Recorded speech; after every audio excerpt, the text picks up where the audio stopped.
What's up, guys? Tambo here with your weekly core report. It was an amazing week last week, loaded with winners across multiple sports.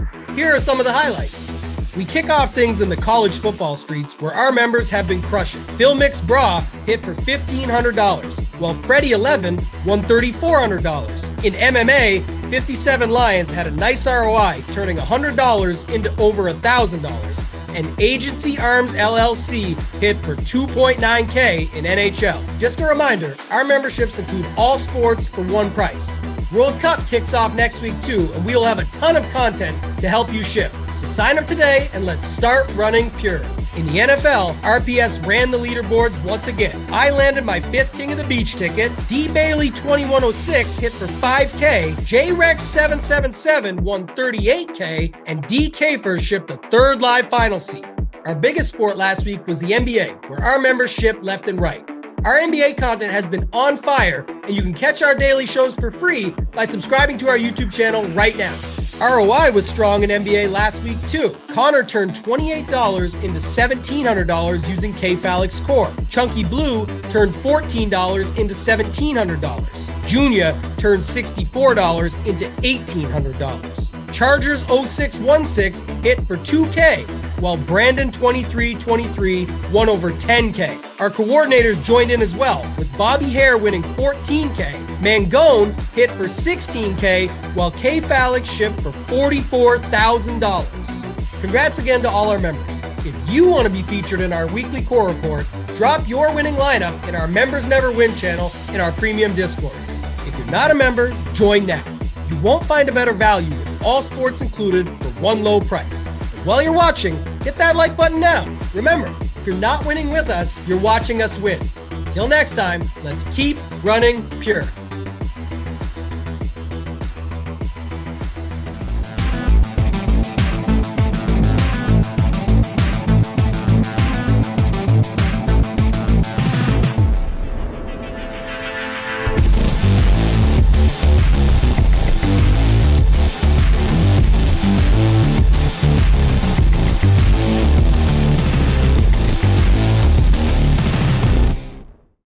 What's up, everyone? Tyler Tamboline here, aka Toe Tag and Tambo. We're back. Another Wednesday edition of the Hardwood Show here on the Run Pure Sports YouTube channel. Got my guys Locks and Title. Bring them in here in a second. Before we do that, if you're just joining us for the first time, we always ask for it. Fastest 100 likes. We didn't quite get there. We're at 70 right now, but let's hit 100 likes, and then we go for 450 plus, maybe 500. We'll see how things shake out, but for this Wednesday, we're going to go 450 plus to get the plays of the day. So start with it now. Hit the like button. Hit the subscribe if you haven't already. Title, I'll go to you first, man. It's not a 13 gamer or a 14 gamer for once. It's 10 games. It's a fun size slate. I know we talk about 8 and less and all that, but 10 is fair. I like 10. I'm sure there's some games we could sort of ignore, some big injury news in some certain spots that we'll get into. But how you doing, Title? What's going on this Wednesday?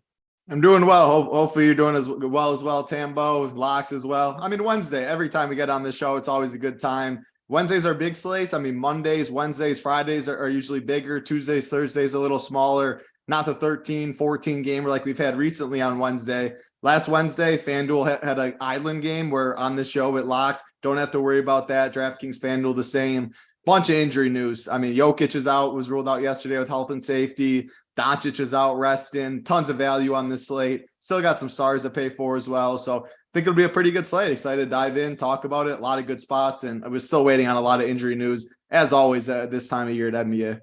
Yeah, of course. It's crazy. I mean, the tweets and stuff are out there already today. I'm sure you saw them. People talking about how we're so short into the season, yet we're still dealing with all this injury news early. Usually that's an end of the season thing when it comes to NBA, but we got to adapt. We got to pick those winners, and we will. Guy that picks a lot of winners, Mr. Locks. Locks, show off the jersey first, man. That's a sick jersey. Show the people what you're wearing today, and let me know how you're doing on this Wednesday. Custom, baby. Custom. Yeah. Got that limited edition Giannis jersey on for my boy. Think he's going to light it up tonight, but Wednesday is always my favorite day of the week. It's my day off of work, my real life work, I should say. So always a good day. I dive in. I got the NFL show in the morning and hop on with you guys this afternoon. Always a good time, and just looking to dive into this slate. Obviously a lot of injury news out there. There has been some that's come in, but there's a lot more to come. So just pay attention to Discord. I'll be in there helping out as well. Looking forward to it. Locks, a big gym guy, I guess, doesn't skip leg day. Limited edition Giannis leg day. Got it? Title, go to you, man. What's the grand scheme overview for this slate? We talked some of those big injuries, stuff you're looking at. Before we dive in game by game, what's some of the guys and things that you're waiting for or looking for? How do you think the slate is shaping up? Yeah, the main two injury pieces. I mean, there's a lot of injury news. They're still waiting on a lot, but the main two, Luka and Jokic, I mean, two of the best players in the NBA. Anytime they're ruled out, the other guys get significant bumps. Luka was ruled out this morning, so Dallas is not priced accordingly. We did know Jokic was going to be out yesterday. They also have Aaron Gordon, who's questionable as well, which, yeah, usually just Aaron Gordon news wouldn't be the biggest of news, but when you're already without Jokic, another guy in the front court, that would definitely be big news. And Bones Highland is also questionable in that situation. So it's not, I don't think, load the boat. Yeah, I got to keep saying it now that you brought it up, Tambo. I love the saying, load the boat. It's not you're playing 5 Dallas Mavericks or 5 Nuggets on the slate. There is still 10 games, but it's definitely Spencer Dinwiddie, Christian Wood, Hardaway, Jamal Murray, Michael Porter Jr., like the main guys on both teams are definitely going to have the most ownership on this slate. Then from there, people are going to fill it in. So tournaments, I'm excited to see what you have to say, what Locks has to say, what's good chalk, what's okay fading. As far as cash games, I think it's a good spot. Look at the cash chart. A lot of those guys on Dallas and Denver will be highlighted in green in the main starting points on the slate. Yeah, if you guys are just joining us, hit that like button on the way in. Almost 400 watching as we speak. Locks, I'll go to you real quick, man. Your thoughts before we dive in game by game. Some of the stuff Title just talked on. Anything that stands out for you from an overall slate perspective? Yeah, a lot of good points he touched on. Not much for me, just a couple games. And as we'll get into it, you'll kind of hear my favorite games.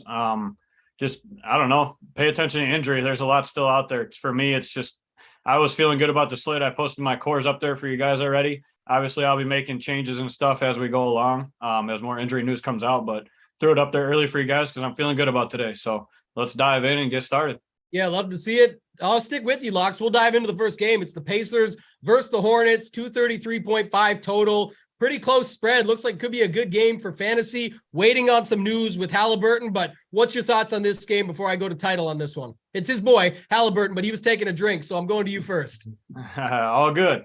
I do like this game. My main piece I got on FanDuel and DraftKings is a LaMelo Ball tonight. Definitely love that guy tonight. Potential triple-double upside. You can always go with Rozier or Oubre on that side as well. As far as the bench guys, I won't be playing much of the bench on the Hornets side. On the other side, Halliburton news is obviously the biggest thing in this game. Definitely going to be running him back with LaMelo if he plays, I think. But if he's out, I don't mind going to a guy like Nembhard at $4,100. Save you some money.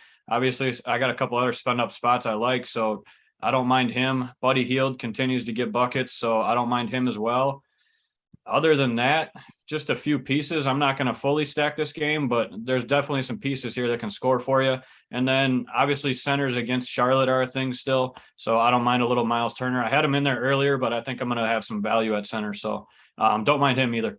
Yeah, good to bring that up. That's huge, especially on FanDuel. You talk about it's a onesie position, the stocks matter, everything like that. But Title, your boys, Halliburton, let's do our classic if then. If he's in, what do you got? If he's out, what are you doing? Because I think it's big news for the slate. It's earliest game on the slate too, so we're going to get the news. But let's talk through it early on here. Yeah, for sure. I'll start with the Indiana side. If Halliburton's in, I don't have interest in anybody on the Pacers. We have a monster slate. We have injury news with other teams. We are still waiting on injury news in other spots as well. So we do have multiple 7 p.m. Eastern games, but we have news that we're waiting for in the later games. If you want to play that route, as Big T calls it, the mangoning. I mean, I do the same thing, so you can throw me in that boat as well. But it's important in NBA DFS. So if he's in, I don't want to lock myself in too many Indiana Pacer spots. I won't have any. If he's out, though, everyone gets a bump. I mean, Miles Turner, yes, they're completely different positions, but more shots, more usage goes around. I'm fine with Nembhard. He already starts, but I think the biggest bump for me would be who does start in Halliburton's place. Is it Benedict Mathurin? I mean, if it's him, I am definitely really like Benedict in this spot. He's 5.8K. You get him at shooting guard and small forward eligibility. And the dude's just really good. And he is not afraid to chuck up shots. If Halliburton's out, they're going to need offense on this Pacers team. I think a lot would run through him. If he comes off the bench, I don't know if I want to get there in a 10-game slate, but if he slides into the starting lineup, it could be him. It could be TJ McConnell.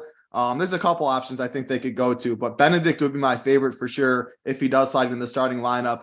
think his ownership would probably still be pretty low, and I think he'd be an elite GPP play with the usage and the ceiling. So Halliburton's in, pretty easy fade on that side. He's out. Miles Turner gets the biggest bump, and then Benedict if he starts. If TJ starts, yeah, you can play him at 3-4 on this slate, I think for sure. Never say no to a 3.4K starting guard, but we do have a lot of value on this slate, so I don't think it'd be a must by any means.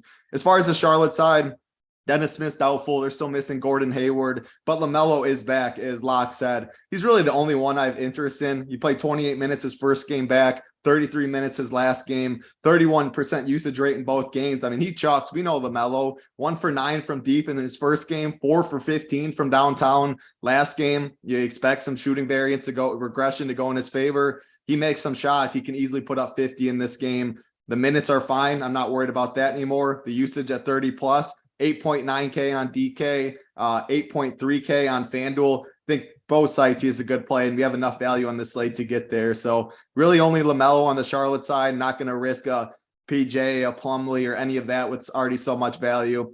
Tyrese out, you can go Turner, Benedict, or whoever's starting for him. He's in. It's just LaMelo or pass in this game. Yeah, I like that call. The FanDuel pricing you pointed out stood out too. And then, like you said, we'll get the news. Hopefully we get it while we're on the show. Maybe by the end we can circle back. But Benny Ballhog, if he slides into the lineup, gotta love that guy. Matherin, a Canadian, by the way. Love him for that reason too. But he's good, man. We love that. I like watching him. I like watching guys like Jaden Ivey. If they get their chance to slide in, they're definitely trying to put it up. And Benny is going to shoot the ball. So I like him quite a bit, actually. 5,800 on DraftKings. If he does slide into that lineup, be a great spot here. So we'll wait on the Halliburton news.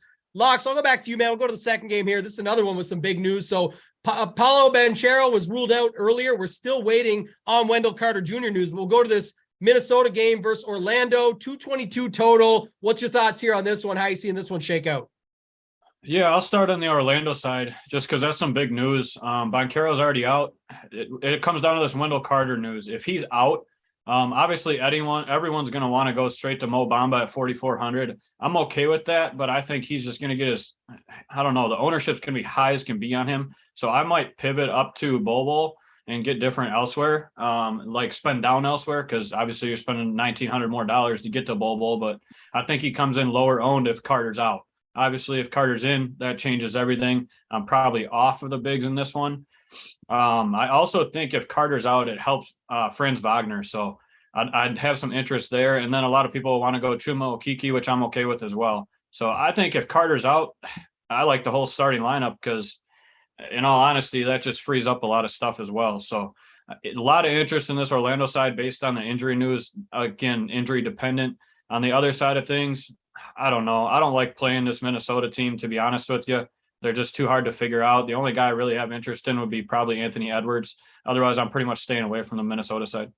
Yeah, full squad. It's always tough on that side of the ball. Like I say, they got the extra bigs. They got all those other guys there. But Franz Wagner, as we learned last time, title, I'll go to you. That could be a play here. We'll wait and see what happens with the WCJ news. But what's your thoughts on this game? How are you attacking it? If then, again, based on the news with him. Yeah, I'll start with the Minnesota side because I think it's pretty easy. I mean, they're just so healthy. My favorite would be Rudy Gobert, probably at 7K, and that's if Wendell Carter's out. They just really wouldn't have too much size. They'd have Mo Bamba, they'd have Bobo, two skinnier guys, though. I mean, Gobert should eat on the boards. I think he'd be my favorite. But do I really want to play Rudy Gobert on a 10-game slate with all this value? He's never someone I get really excited to play. He'll probably be 4% owned, 5% owned. If you're playing multiple lineups, sure. But I really don't love this Minnesota side. Like, D'Lo is coming off a monster game, 55 DK points, but he shot the ball. I mean, he was 4 for 5 from deep, 7 for 8 in the mid range, 12 assists. His usage was only 21. Like, that's an absolute ceiling game for D'Lo at 55. So as long as they're healthy, the Minnesota squad, I probably won't get to much, especially on a 10-game slate. Gobert bust, and Gobert would only be if Wendell Carter is out with the lack of size they'd have. If he is, going to the Orlando side, if he is in, I really don't have much interest in this team at all. Again, if you want to go Franz Wagner, sure, at 7K, also shooting guard, small forward eligible. He brings the ball up. He can rebound a bit. The assists are there, shoots the ball a lot. Usage has been north of 25 the past 3 games.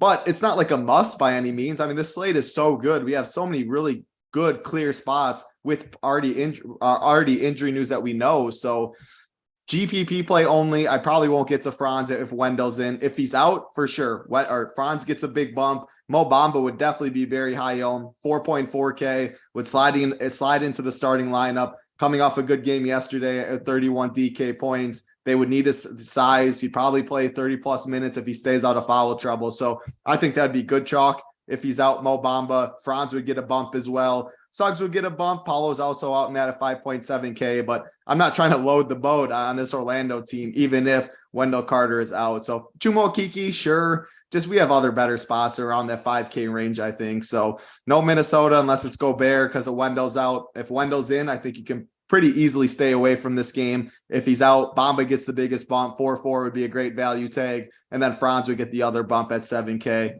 But yeah, not a game. Again, not a game I really want to load up too much on.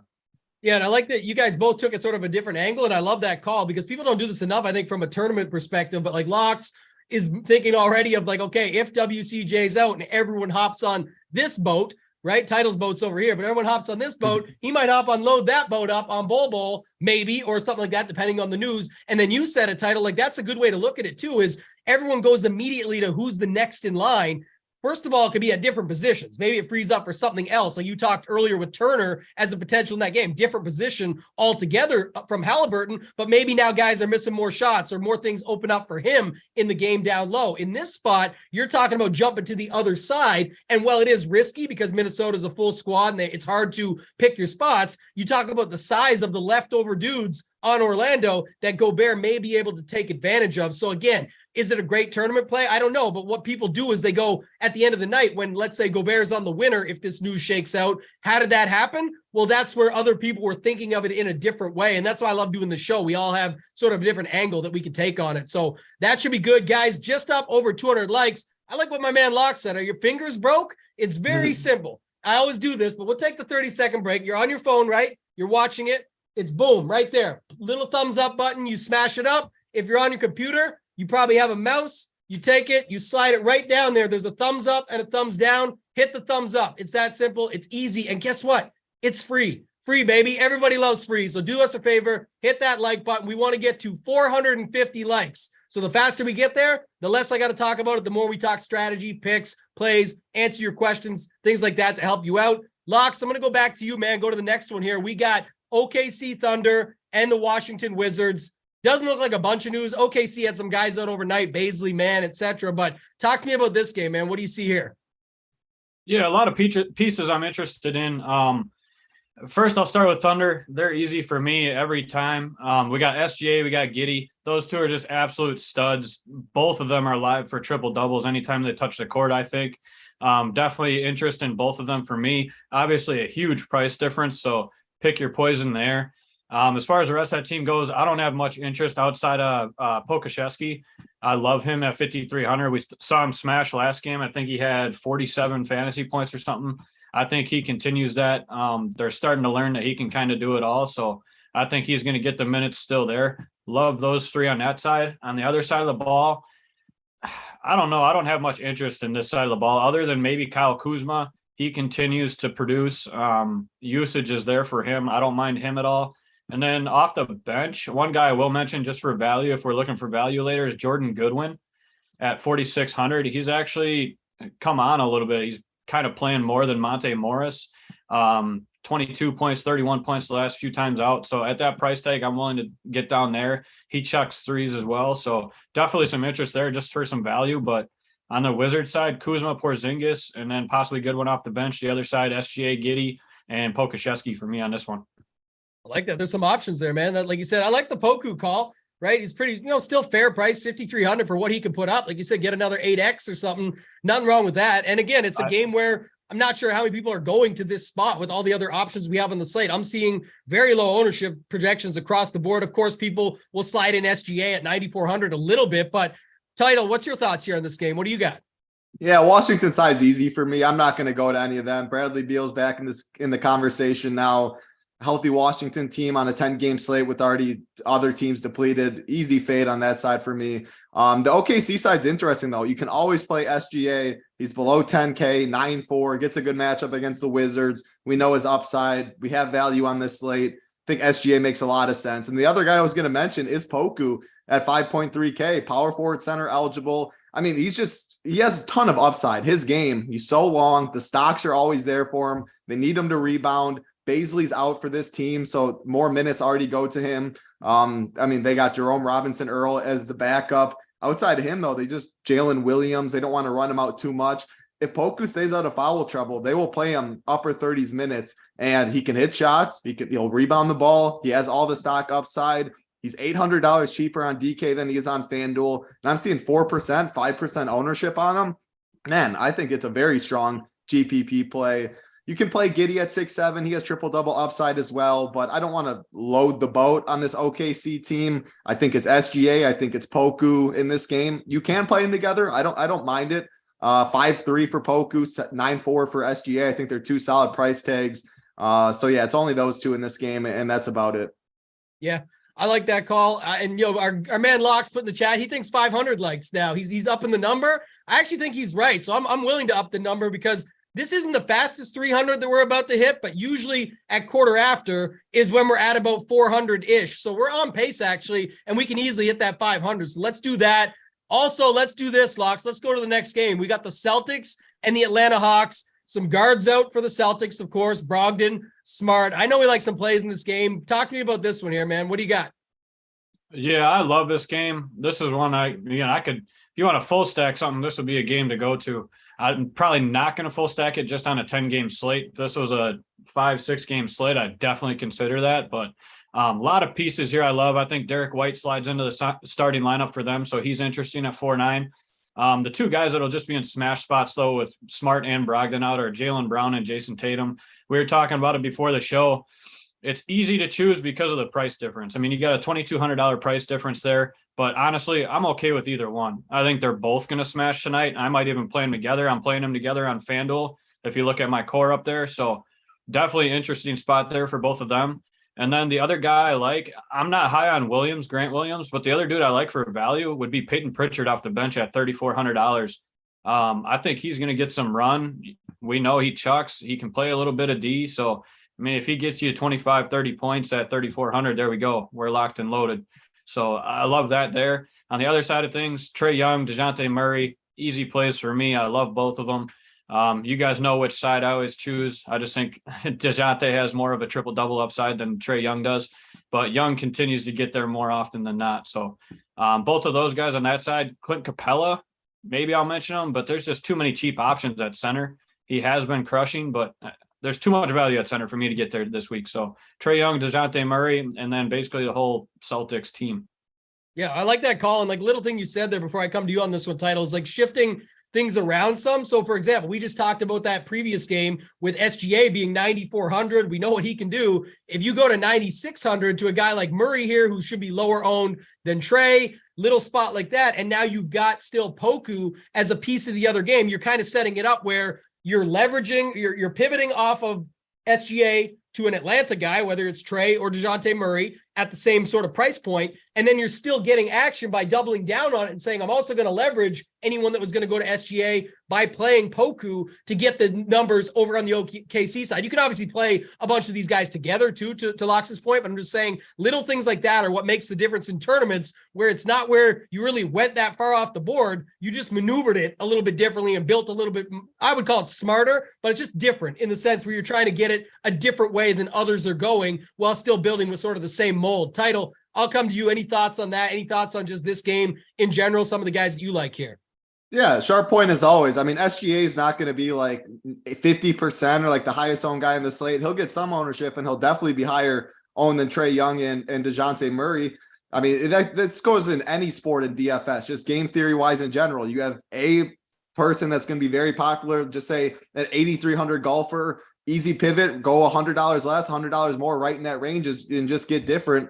I mean, 233 total, 1.5 point spread. Trae Young and DeJounte can go off at any single time. So on paper, I like SGA more for sure, but game theory, ownership wise, I totally get it. It would just be DeJounte or Trae Young for me. I would max one of them for sure. But the Boston side is definitely the more interesting side. I don't think you need to get to Atlanta. Those are the only two it'd be. Boston though, for sure. I mean, with Smart ruled out in this one, they just don't have ball handlers. Malcolm Brogdon's already ruled out. I expect Derek White to slide into the starting lineup. I like him as well. But Peyton Pritchard's the guy that's standing out to me at 3.4K. You look who they're going to have coming off the bench in this one. They just don't have guards. Outside of Peyton Pritchard, it's Sam Hauser. He's going to sit in the corner, shoot threes. He's more of a big man, though. Definitely not a point guard. Luke Cornett, Noah Vonleh. Like, they just will not have any backup ball handlers. So they're going to need Peyton Pritchard probably to play roughly 30 minutes in this one, even if he doesn't start. People get scared not playing a starter, especially on a slate with a lot of value. He's not going to be low owned by any means, but I think he'll be lower than people think. And I really like that price tag at 3.4. I like Derek White at 4.9. Al Horford at 5.7 is a good price tag. Jaylen Brown or Tatum, I personally would max one of them, especially on DK with their prices. But Locke's a sharper guy than me when it comes to tournaments. So if he's playing both in his core, I'd ride it out.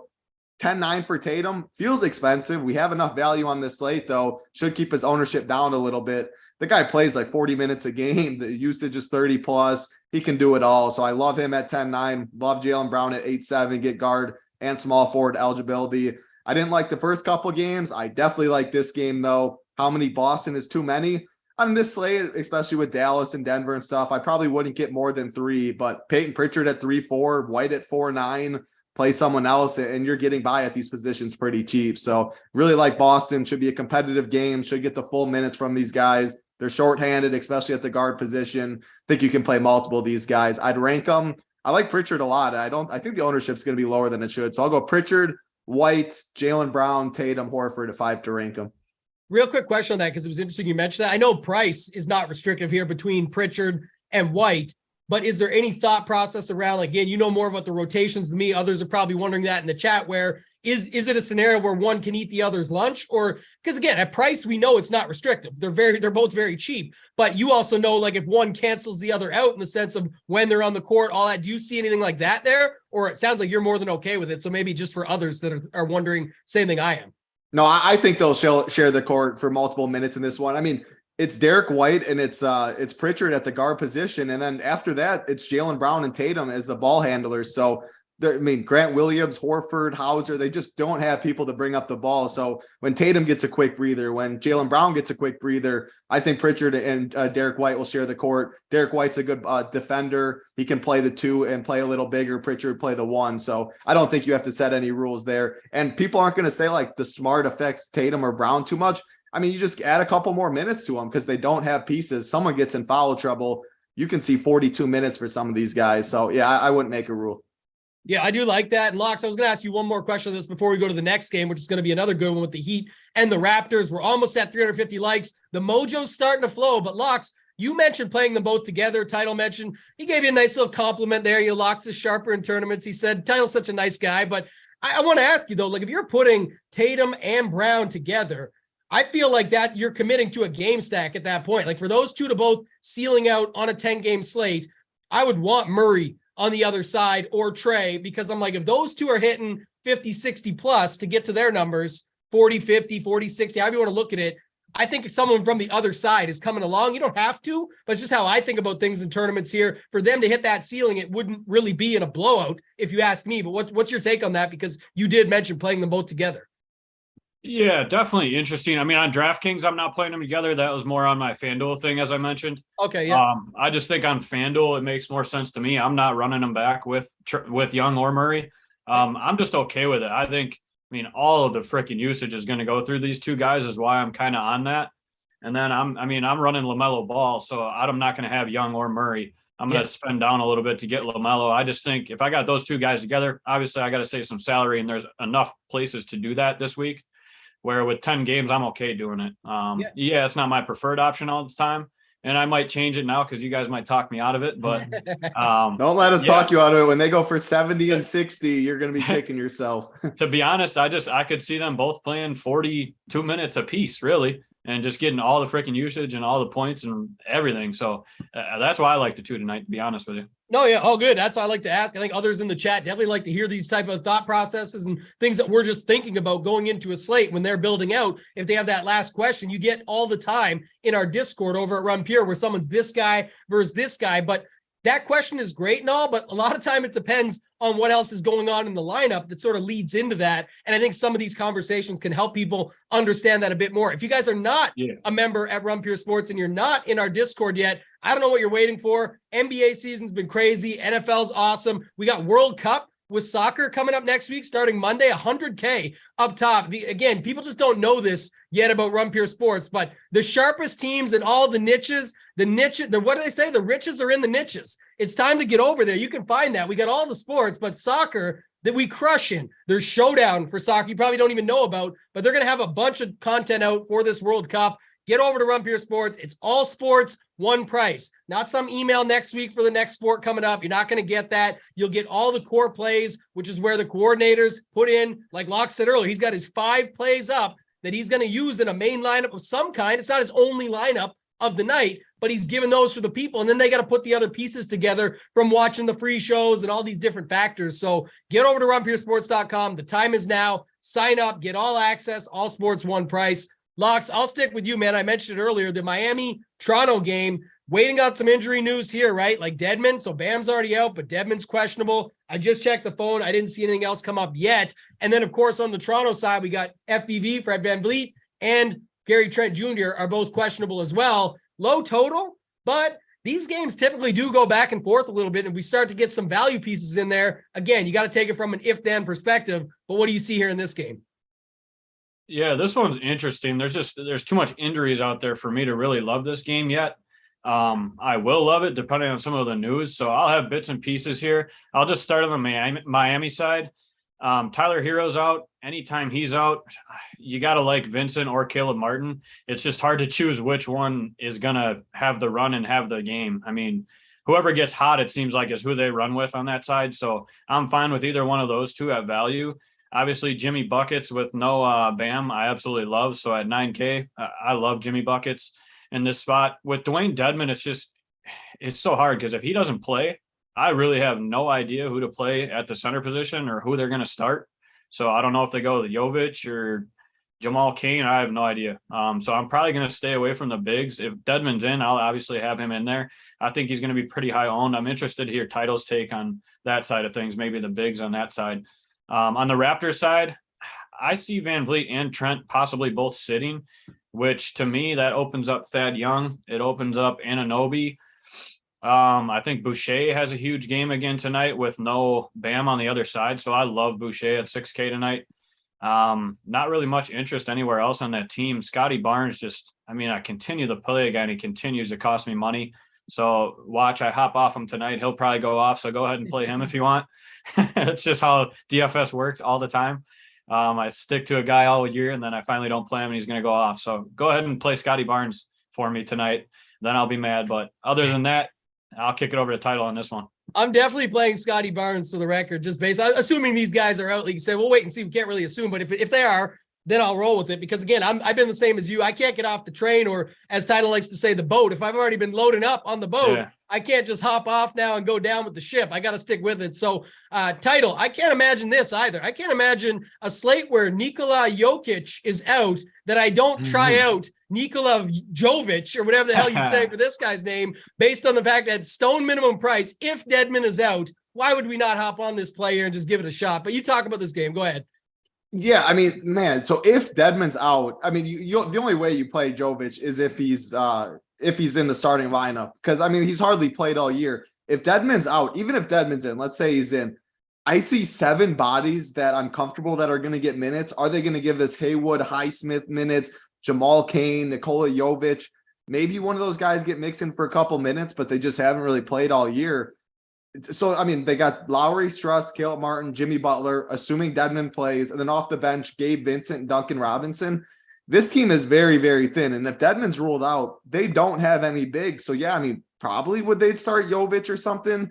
Jimmy Butler playing the 5 all game. I mean, that's a recipe for disaster. Thankfully, Toronto doesn't play very big. I mean, they have Koloko. He doesn't play all the minutes. Boucher plays at the 5 some. They can go small as well, but it'll be very interesting. If Dedmon's in, you have to have interest at 3.4K for all the reasons I just said. I mean, they don't have backup bigs at the end of the day. He'll play 30 plus minutes if he stays out of foul trouble. he'd be a very strong play. I like this Miami side in general, though. I mean, anytime you're missing, you go to this injury report, Bam's out, Hero's out. They're still without Oladipo. I mean, they just don't have bodies. So Dwayne Dedmon's my favorite for sure if he plays. Jimmy Butler at 9K, I think, is in a very elite tag. Right, like the SGA range, Trae Young, DeJounte. I think Jimmy Butler is my favorite. I'm expecting 40-plus minutes. They're going to need his rebounding. I really, really like Jimmy in this spot. Caleb Martin, Gabe Vincent, Duncan Robinson, though. I think you can play all those guys. They're going to be low owned. I would definitely max one of Martin, Vincent, Duncan. You hope you get the guy that's running hot, making the shots, gets the extended run. So I wouldn't play multiple of those guys on this slate, but they're all in play because they're all going to see a big minutes bump. Jimmy, I absolutely love. And that Dedmon, if he plays, awesome play at 3-4. If he's out, you got to see who the starter is. I'll probably just avoid that whole situation, though, just because, I mean, it's really hard on a 10-game slate. We already have value.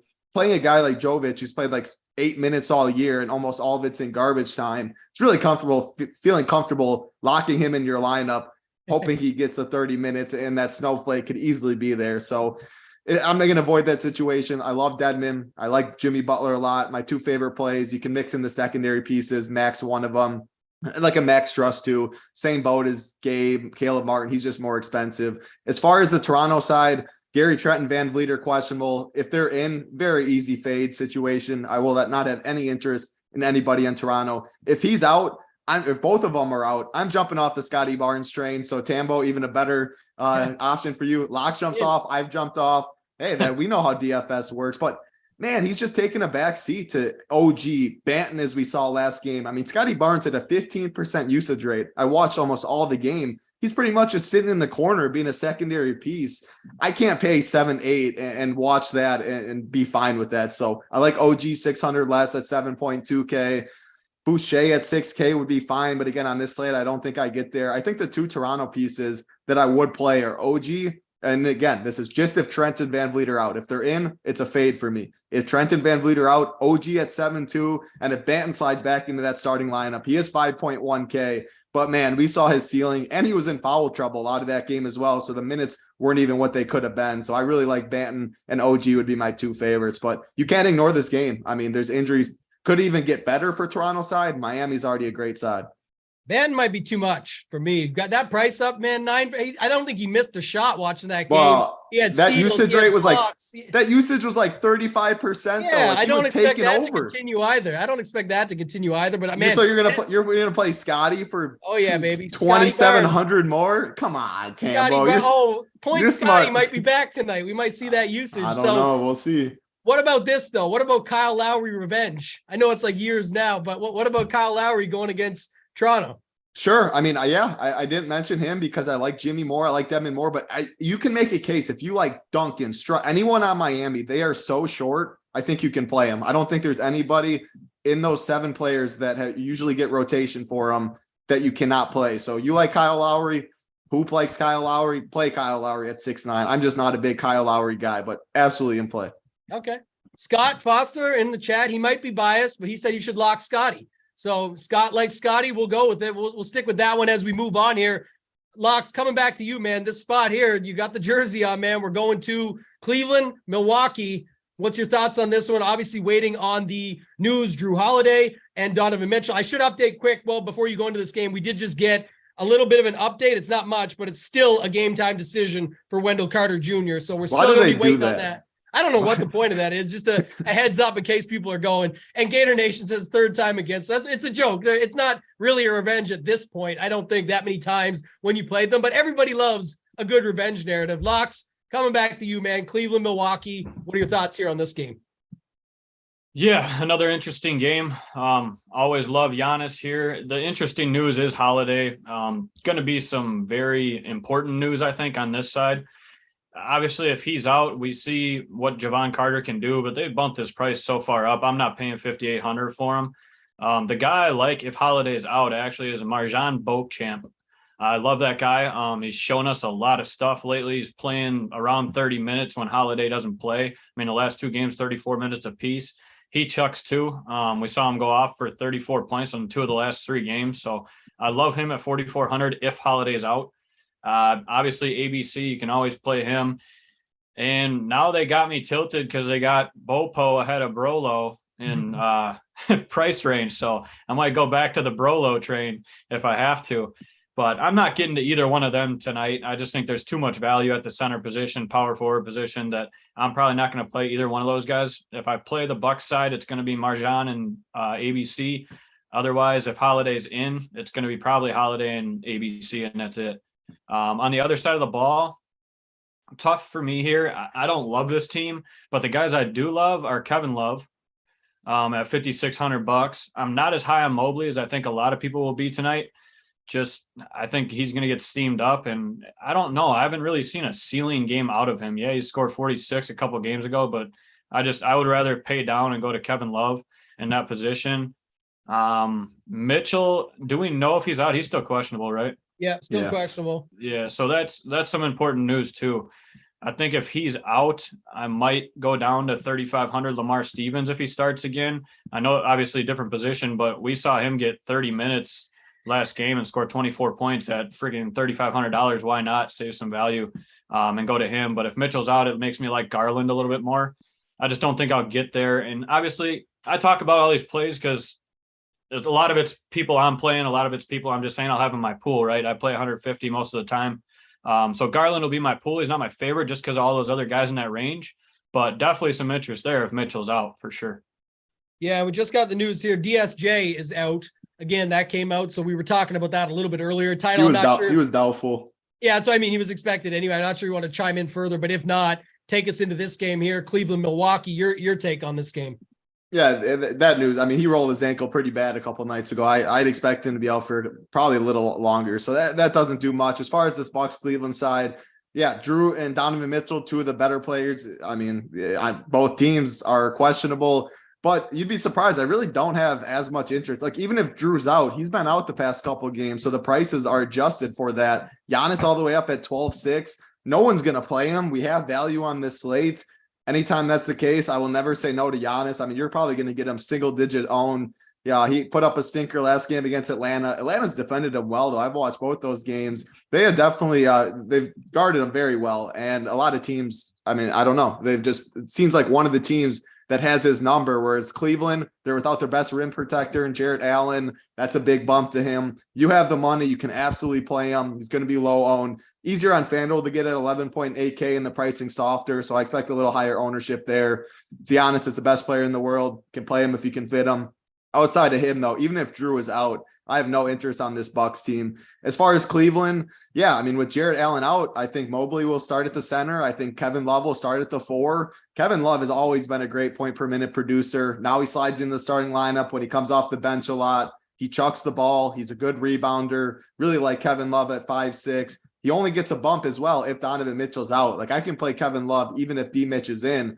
Mobley, I think I agree with Locks, whereas if D Mitch is in, I don't get there at 6.2K. I really haven't seen the ceiling as much. But if Donovan Mitchell's out, I'm good with Mobley at 6.2K. Just more shots to go around. Going to need his size against Giannis. So Kevin Love and Mobley are definitely my two favorite plays in this game. If Donovan Mitchell's out, you can go LeVert at 6.1, Garland at 9K, but they would definitely just be last pieces in for me. And none of them would be core plays. It would just mainly be a big bump to Love and Mobley. And if Drew's out, Giannis gets a bump, a little more playable, but I really don't like this Milwaukee side as much due to the pricing. Yeah, the Giannis thing, by the way, too, like, people won't remember probably just a couple nights ago playing him, but 8 turnovers, 8 for 21 shooting. I mean, he still put up like 40 something, and that's not going to cut it at 12.6, but I actually wouldn't expect anywhere near that again. So I think it could be a like I said, Atlanta's played them well this year, both times recently. Yeah. It's been, they build walls, they have athletic bigs, Okongwu, Collins. It's a tough matchup for them. I just think it's interesting because I don't know what your take is. I didn't check. What do you think his ownership comes in? You said single digits, right? Because looking at what I'm seeing, Title, it's like we talked about all these guys that are going to have some. Jimmy Butler will have some. One of the Boston guys, probably. The SGA, we talk about, there's just some here, some there, some everywhere, but it's with him, it looks like it's going to be extremely low. So you can get off that balance build and just find one of these moves. Locks has mentioned a bunch of guys around 3K, 3,500, some of these spots, if the injuries break the right way and you get the value, right? Go ahead.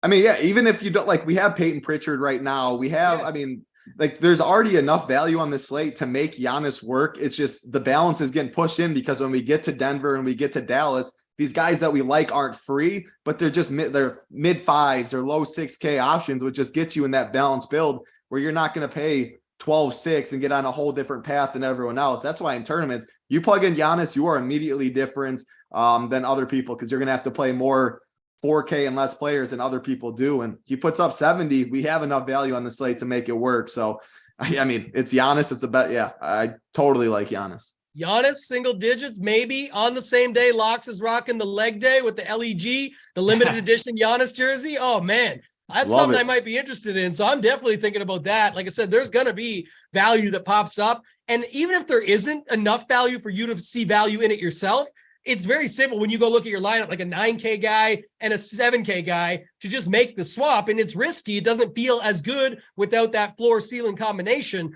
But if you got the guy at lower ownership, or sorry, at the lower price tier, that you just have faith in it and you think Giannis can pop a 70 or more, I'm happy to go to that on this slate. So I'm happy to go to the next game too. We just are about to hit 400 likes. We got about 800 watching, guys.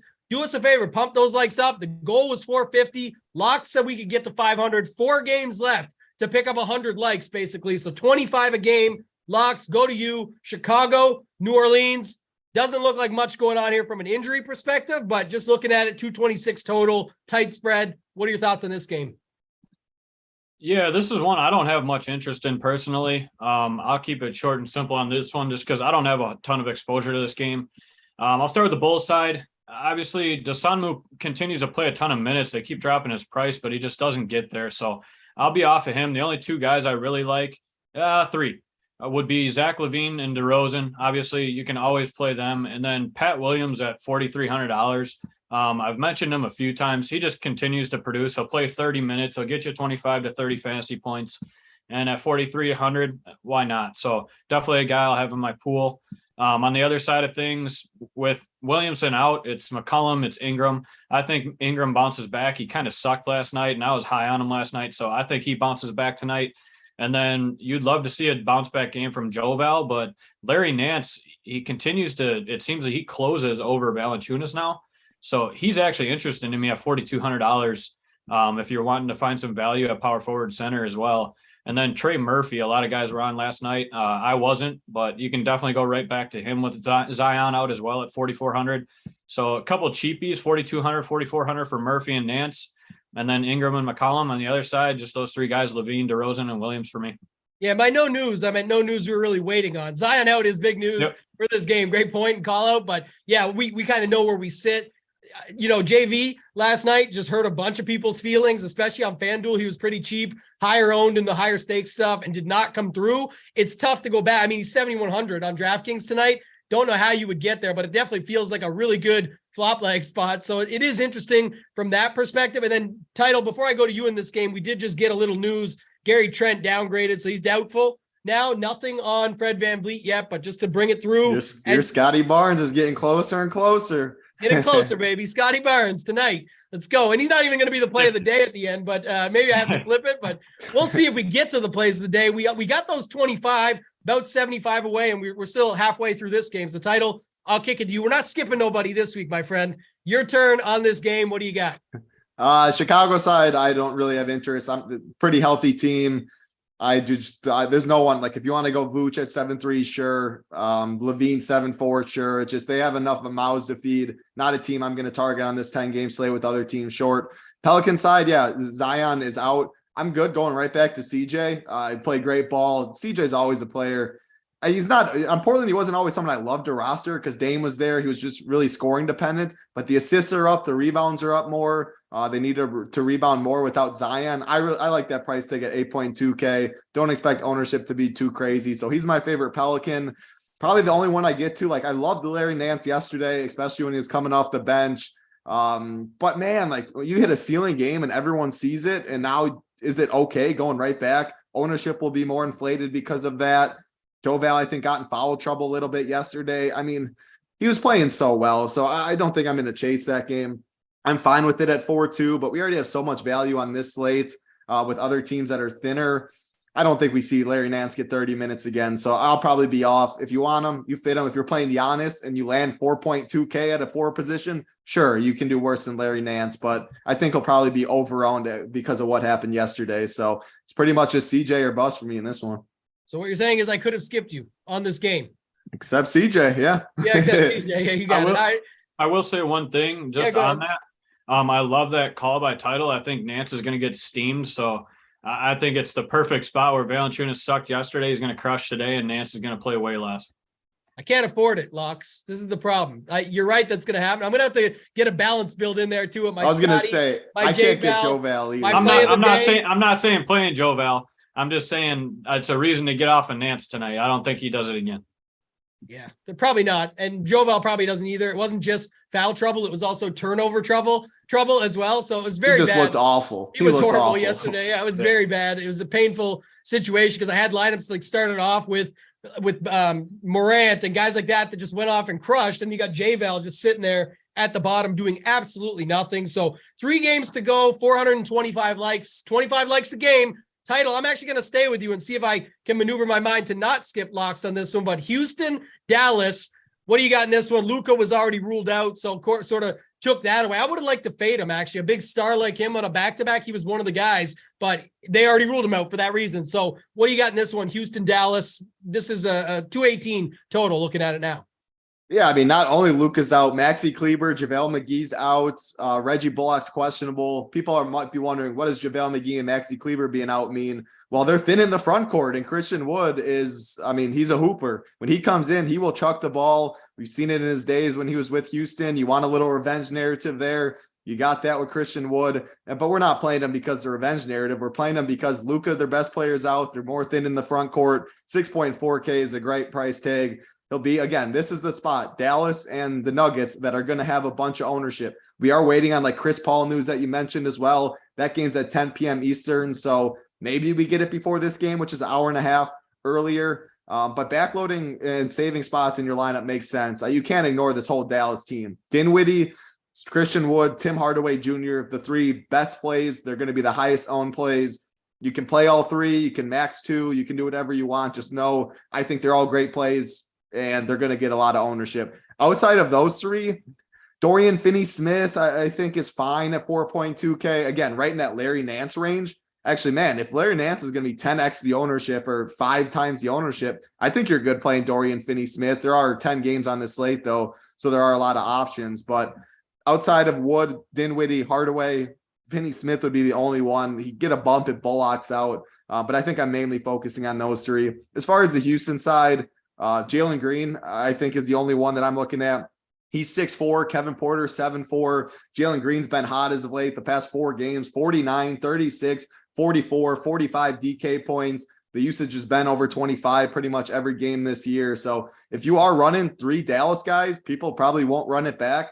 Jalen Green would definitely be my run back. Ride the hot streak. Hooper, good price tag at 6'4". Will be very low on when everyone else goes to like the Jamal Murrays of the same rate. So you get leverage that way. So great spot for Dallas. Dinwiddie, Hardaway, Christian Wood, the main 3. Jalen Green on the way back is how I see this one. Yeah, one thing I'll note quick, because Dinwiddie's been going off lately too, but Hardaway at 4K, this man's shooting threes like crazy. 9 for 33, though. He's just not getting them down. But man, at 4K, I think I could take a risk in large field tournaments on him. It's another value. You said Hardaway, right? Yeah. Yeah, he's gonna be owned. Oh, for sure he is. I'm just saying, like, when you look at the spots here of Wood, Dinwiddie, him using multiples, all that, maybe I just say, look, I'm going to peg one guy in this game. He's going to be one of the highest owned, but I'll just take that piece, let the other Dallas guys fade away, and build my lineup up differently elsewhere. Again, if you're looking at good chalk, the spot without Luka and with all this stuff, I mean, this to me seems like a pretty good spot. So I got no problem with him, and he's the cheapest of the bunch as well, those 3 that we talked about. So, Locks, I'll stick with you, man. I know you had to go, come back. We appreciate it. What's going on over there, man? What are you doing? Oh, I just had to take a piss. Hey, there you go. See, be honest with the people. People want to know where Locks went. They thought, you never know. That was a quick piss. I went to go find some winners. All right, let's give them. We got Houston, Dallas. What do you got? Houston, Dallas. I like this game. Love titles take. I caught most of it. I would say the one player I think it helps with all those power with Kleber and the other big being out. I think it helps Finney-Smith.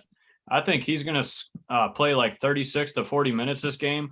We saw last game. I mean, he chucks too. He shot 13 threes last game. He shot 6 the game before that.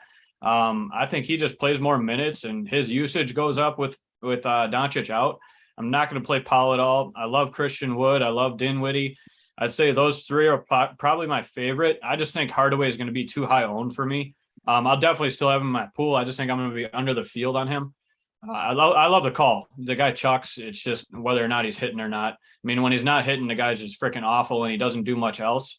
So that's the only reason I'd be off of him a little bit. With Finney Smith, at least he got rebounds and everything else.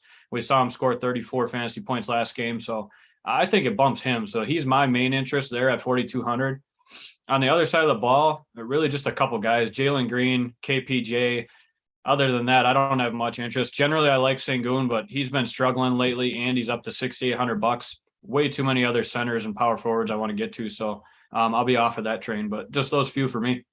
Yeah, I like that for sure. And just looking at the DFS one, what do you think, Title? He got way less ownership, right? Coming in from those other guys? Yeah, the only thing I'm a little nervous about, like he chucked 13 threes last game, all that. A lot of that is because the defense is just so focused on Luka. All the eyes are there. He sits in the corner, draws a double team, kicks it to an open three. Whereas like Hardaway, if he's in, I mean, that he's just going to be chucking. He doesn't look for that extra pass. Dinwiddie can a little bit, but it's just the amount of eyes Luka draws opens up a lot of those threes. It's the only little concern, but he should play about 40 minutes.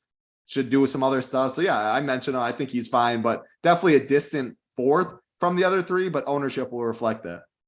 Yeah, I like that. Go ahead. I will say just one thing on this game is obviously it's coach speak, but I mean, we heard Kid talk about how they just played it back to back. One of them was going to sit out. It ended up being Doncic. And now, I don't know, I've been reading some stuff, hearing some stuff. Maybe Dinwiddie doesn't play as much. So a way to get different is to hop off of that ownership maybe at $7,100 and go elsewhere. If he potentially gets held back in minutes a little bit, that's interesting. I don't know how true it's going to be. I'm still going to play him, but just something to watch out for too. Yeah. Don't mind it. Like I say, many more are going to be going to these spots. So if you can get off and find a way to get different within a same game, same environment, same injury reasons, all of that, I never have a problem with it. So I do like that call. 2 games to go. Just about to hit 450 likes. So guys, let's round it out. Almost 850 watching. We only need about 60 more. So let's count it down with these last 2 games. Just got some news, Title. I'll go back to you here. Golden State Warriors, Phoenix Suns. Looks like Chris Paul will be unlikely to play. So we can go with that. There's some other news within the game. You could talk about it, but just give us your thoughts on Golden State Warriors versus the Phoenix Suns. 227 total in Phoenix. Yeah, right when I said we still have Chris Paul's news to wait for, it must have just came out because then someone in chat, he was unlikely to play. So, I mean, right when you see Chris Paul out, you immediately think of campaign. He's the one that slides into the starting lineup for Chris Paul. Good basketball player. He's put up a lot of big scores in the past, but his price is elevated. He's 6.6K on DraftKings, much better tag on FanDuel at 5.9K. Get point guard and shooting guard eligible over there. So I definitely like him more on FanDuel. I think the ownership will reflect that. I'm still good with them though in GPPs at 6.6. I mean, we've seen 46 spot from him. There was 34, plays mid 30s minutes. His usage rate is around 25. If he's going to be low owned, campaign's going to chuck. He's going to slide in the starting lineup. He offers leverage right in that mid-tier build from guys like Wood, guys like Dinwiddie, Jamal Murray. I'm good with campaign, but he is a much stronger play on FanDuel for sure. Devin Booker at 9.2, right in that SGA range as well. I assume his ownership's going to get bumped now for sure, but Devin Booker's a great play at 9.2. The whole offense is going to go through him. Gets these Warriors. It's a big game. Everyone's eyes are going to be on it. Devin Booker's a big game player, so I'm totally good with him at 9.2 as one of the top spend ups on the slate. DeAndre Ayton, the next guy, 6.1K. He's been disappointing a ton this year, but he's coming off a good game, 36 DK points. The problem is he just shot the ball so well. He was 8 for 9. He got 12 boards. Minutes were in the mid 30s. But man, the usage rate was only 16. We really haven't seen him take that big step. He doesn't even want to be there, it seems like. So I think he might get some ownership, especially if Dedmon's out, because the center position wouldn't be as good. It's not a player I really want to get to. I'd much rather go Devin Booker in tournaments, campaign in tournaments, and chase the upside that way. If you want to go Torrey Craig, right in that same Larry Nance range at 4-3, he gets a bump now with Chris Paul out. It is a 10-game slate. There is better value. But if you're playing Giannis and you want to try and get all the way up there and you need value, I think Torrey Craig is another viable option. So yeah, it's Booker is my favorite. Campaign better on FanDuel, but a good GPP play on DK. Ayton's graded out well, but if the ownership's going to be way up there, I think I'd go under in tournaments. On the Golden State side, this team's healthy. On a lot of teams aren't healthy on this slate. They have a lot of mouths to feed. Of course, you can always play Steph at 10-5. I like other guys that are more expensive. The price tag that sticks out is Clay at 5.7K. I mean, man, he's a GPP boomer bust play. If his shot's on, his shot's falling, he'll get you that fire emoji. He'll get you 40. If his shot's off, he's cold. He'll get you 14 and you're going to be drawn dead. So probably not the slate for Clay for me with other better options, I think, with higher floors. So nothing on Golden State. I'll rank them Booker, Campaign, Ayton on the Phoenix side. Yeah, the shot's been so off for Clay right now, just looking at it, going back to some of these game logs and just checking it out, like 6 for 16, 3 for 13, 6 for 18, 10 for 24. Just can't, it's not like they're horrible numbers. Not supposed to make every shot. I get it. I'm just saying you see that, and it's just crazy to look at. And at 5,700, there's definitely some potential upside there. About 45 likes to go. Locks, round us out for the second last game here. Golden State, Phoenix. We'll finish up with this one, then we'll get on to the final game. Yeah, this one's interesting to me. A lot of pieces I see that I like. I just don't know if I'll wait this long. So the news I think is very important is Wiseman got bumped down. I think they did Wiseman. I think they knocked Wiseman down to the G League just because they like this Kuminga. At $3,400, I'll just speak off of value. I mean, if he plays 25 minutes, 30 minutes behind Looney, I definitely have some interest at 3,400 there. I think they like him a lot. They said they're going to get him more involved, and then they drop Wiseman down to the G League. So just some value right out of the gate for them right away. Obviously, I always love Steph. You can always throw him in. He's due for another 40-point game, so why not? He is pricey, though, so there's a lot of guys I like underneath him, but he's going to come in probably 5% owned, so I wouldn't mind getting there. I think Clay bounces back. Yeah, he's been shooting like crap, but these are the games that he shoots like crap, and then all of a sudden he busts out. So I could definitely see that happening at $5,700. I'm okay to spend that at a shooting guard, small forward position. So definitely those are my interests there. On the other side of the ball with Paul out, Cameron Payne, obviously you got to love the guy. He's a baller, plays defense, hustles. So got to love him. Ayton, I have a little interest in, but like I've said all show, there's too many guys below him that I'm going to be playing at the center spot. So if you want to go there, that's fine. You're going to have to find your value elsewhere. And then Booker is really the only other guy I like. I'm not chasing the Mikal Bridges 60-point game from a few games ago. That's a once in a lifetime thing, I think. So not going to chase his that. Career game. Yes. So it's unlikely. For me, it's Booker, Ayton, Payne. On the other side, I'd say Curry, Thompson, Wiggins, and then throw in a little bit of Kuminga for me for some value. All right, we're going to go to the final game. Title, I'll go to you. Before I do, Gary Trent out. Fred VanVleet will play. Scotty doesn't know, man. So what are you doing? He's out. Yeah.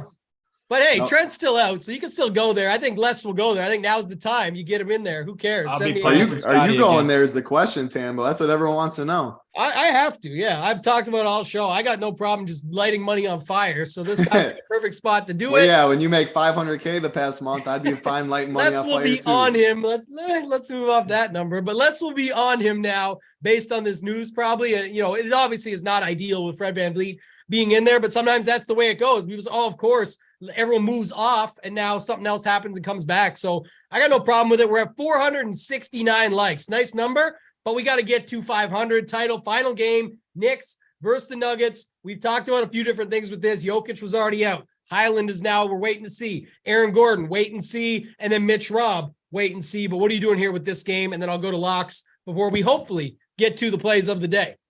Yeah, I mean, this spot's already elite. Anytime you're without your best player in Jokic, everyone gets a bump. And if they're without Aaron Gordon and Bones Highland as well, so many spots. The problem is this game starts at 10 p.m. Eastern. There's only 2 games at 10. We did have a little more, it was easier to backload because Chris Paul was questionable. Now that he's doubtful, this is the only piece of news we are waiting on in these last 2 games. I assume we're not going to get it. But man, Jamal Murray, Michael Porter Jr., the 2 main guys that I think will have tons of ownership. They're very strong plays. Both of them love to chalk. They're 2K too cheap in this spot without Jokic. So Jamal 6'5", Michael Porter 5'9", very elite plays. I'll let Locks talk about how he's going to handle it in tournaments. Bruce Brown is already a very good play at 5.1K as well. And if Aaron Gordon and Bones get ruled out, even if just one of them gets ruled out, man, his upside, it goes up way more. He's been very good this year as well. The minutes, he should get a minutes bump as well. 5.1K on both sides. He's a good play, even if both of them are in, only could get better. So Bruce Brown, Michael Porter Jr., Jamal Murray, definitely the three best plays in this game. If Aaron Gordon's in, I'm good playing Aaron Gordon at 5.8K. Maybe if you wanted to like a GPP, because we always look, who's the pivot in this game? Well, there's a pivot in Klay Thompson that you can use if they do line up in the same positions for you with Aaron Gordon. 5.7K for Klay, 5.8 for Aaron Gordon. So you can plug him in. He's going to be lower owned than he should because everyone's worried about that news. There's your pivot there. Or if you're fading Michael Porter Jr., you can go Aaron Gordon, make sure you save that $100, and then you have a pivot right there to Michael Porter Jr., who even becomes a better play if Aaron Gordon is out. So I think you have to be thinking about that stuff. I mean, man, I would love Aaron Gordon at a discounted ownership price just because he is questionable and people aren't going to know that news. So I think that's a very sharp play. Just have a backup plan. I think I just gave a backup plan that makes some sense. The big question, or not question in this one, talking point, is who's going to start for Jokic. I assume it's going to be DeAndre Jordan. He's 3.3K. If Dedmon plays, he is going to be much higher owned, right in that same 3.4K range. Now, yes, I like Dedmon more for sure. They just don't have bodies in the front court. I expect him to play more minutes, but we know NBA DFS. What if Dedmon gets in foul trouble? What if he doesn't even play? You have that exact pivot right there, starting center. They're going to need his size. I do not love playing DeAndre Jordan at all. He's not a core play by any means, but you have that game theory leverage right in that same range at the same position in a spot start that he's going to be starting in. So Denver side, it's elite. I'll rank them Jamal, MPJ, Bruce Brown, Gordon, DeAndre Jordan. But I really think Aaron Gordon's the most interesting one when it comes to tournaments, just due to all the question we'll take and when this game plays. As far as the Knicks side, you can go with Jalen Brunson, 7.1K. It's a back-to-back. He played a very good game yesterday. If you want value, 4.2K, Emmanuel Quickly. The minutes, it's mid-20s to low 20s, which you don't love. But, man, he comes in and just chucks. If he gets hot, he's going to keep chucking, gets an extra couple minutes. So I think he'd be my favorite value on the Knicks. Don't think we need to go there, though, just a tournament play. It's mainly just the Denver side, though. Brunson, Quickly, play one if you want, if you're just loading the boat on Denver and want to run back. Yeah, and like you said, the easy play, and Locks will come to you quick, is that Michael Porter, just plug him in. Because then if save the 100 for sure, but yeah.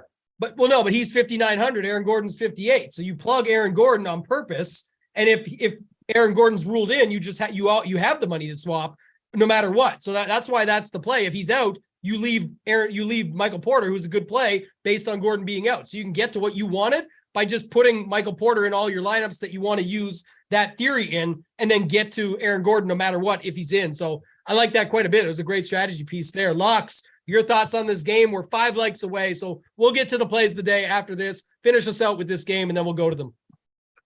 Yeah, definitely an interesting point there. And just to touch on that, guys, what Tambo's talking about is in the forward position or util position, have those guys for a late swap.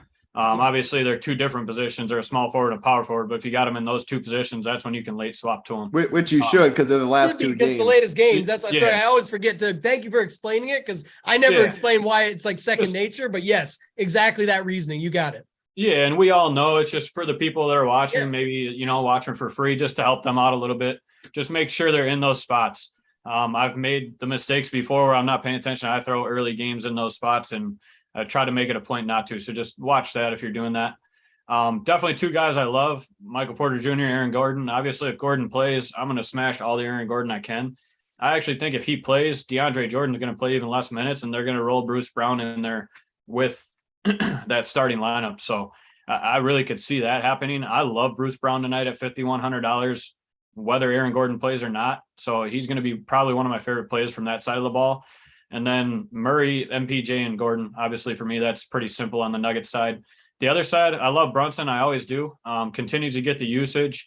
Obviously, 45 points or more in 2 of the last 3 games. He's been a stud. I think he continues to crush for us. And then the guy that I'll mention that title didn't is Hartenstein. I think he's going to start again. He sucked. He got in foul trouble. Killed a lot of lineups, to be honest, yesterday. He killed me a little bit. I think I'll go right back to him because a lot of people are going to be off of him. And at $5,500, we've seen he can easily get a double-double. He can score us 25, 30, 35 points if he gets hot. So I think if he stays in the game and stays out of foul trouble, he's interesting to me at super low ownership in that range. But if I had to choose, I was going to talk about it earlier when I talked about Poku. If I'm choosing between Hartenstein and Poku, I'm saving the $200 and going to Poku every time. So just an interesting thing there. And obviously, if the Carter news comes out, we got Bamba even lower than him. So that'll take me way off of him. Just an interesting piece of a super low-end guy that can get there for us. I like it. Isaiah Startenstein is what we need. If he's starting, you could play him. It would be a little bit of a bounce back. The guy you seemingly always gets there, but it takes him a little bit. Last night wasn't the best result from him, but we did it. That's going to do it, guys. We hit the 500 likes. We got 508, so we will get to the plays of the day. Got to get out of here. Title, I'll go to you first, man. We got the SO play of the day. What do you got? Oh, is Title frozen? Uh-oh.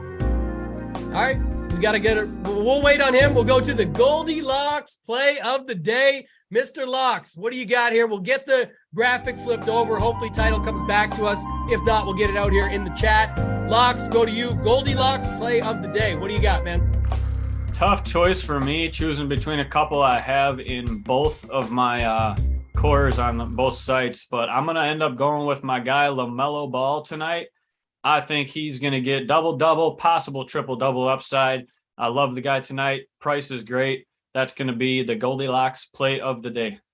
Love it. Yeah, it looks like we lost Title, so hopefully we can get that play out of him. We can get it back, put it in the YouTube chat so you guys can get it there. He'll obviously put it in the Discord over there. It's just the worst possible timing, but we can go to mine. Got the Tambo, Rambo, Lambo play of the day. And I'm going to a guy we talked about earlier in a game we like. It's the Boston and Atlanta game. This guy's been watching Tatum just go off this last run that he's been on, but I'm going to go to the cheaper option here. Jaylen Brown going up against Atlanta. Like I said, if you want to play it with Pritchard and run it back with an Atlanta guy like Murray or Trey, totally fine with that as well. Going to be using that game in tournaments. And I love Jaylen Brown on this slate. So that's going to do it for this week, guys. That's all we got. We appreciate you sticking around with us. We'll be back this time next Wednesday, same place. So hit that subscribe button. Thanks for hitting the like button and hanging out with us. For Title, who we lost, for Locks on the other side, for Simon behind the scenes, I'm Toe Tag and Tambo. Simon, get us out of here, man.